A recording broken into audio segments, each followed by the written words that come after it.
Welcome back. The fight for civil rights and equality was fought on many fronts by both groups and individuals. And starting in the 1920s, one man took his fight quite literally to the air. But he figured the only way that he was going to be able to get his pilot's license would be if he saved enough money and bought his own plane.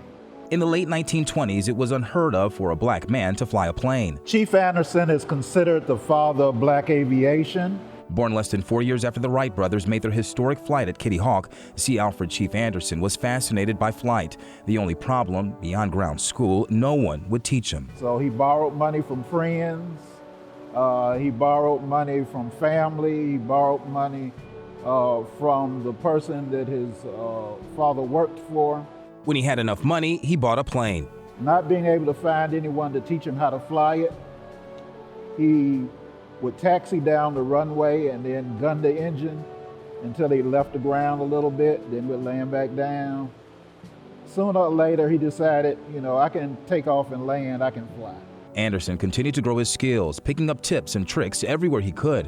In 1929, he earned his pilot's license. He partnered with Dr. Alfred Forsyth to be the first African Americans to fly across the country, and later earned fame for flying from the U.S. to the Caribbean. Wanting to become a commercial pilot, but still facing the obstacle of racism, Chief found an ally, German World War I pilot Ernst Buell, the Flying Dutchman. And he agreed to help refine Chief Anderson's technique and help him to pass his get his commercial pilot's license. He became the first black man to receive an air transport pilot's license. In 1940, Tuskegee Institute recruited Anderson to serve as the chief civilian flight instructor for a new program to train black pilots.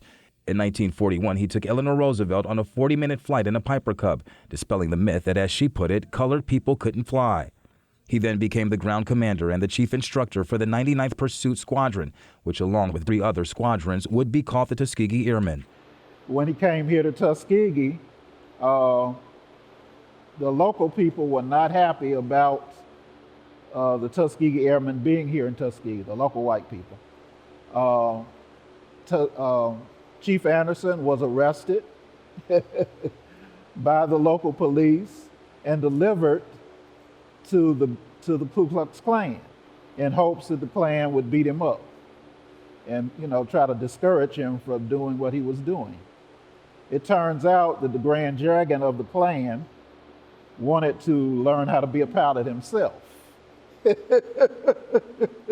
So when he learned that Chief Anderson had been arrested, he intervened and had Chief Anderson released from his fellow Klan members because he wanted to learn how to be a pilot himself.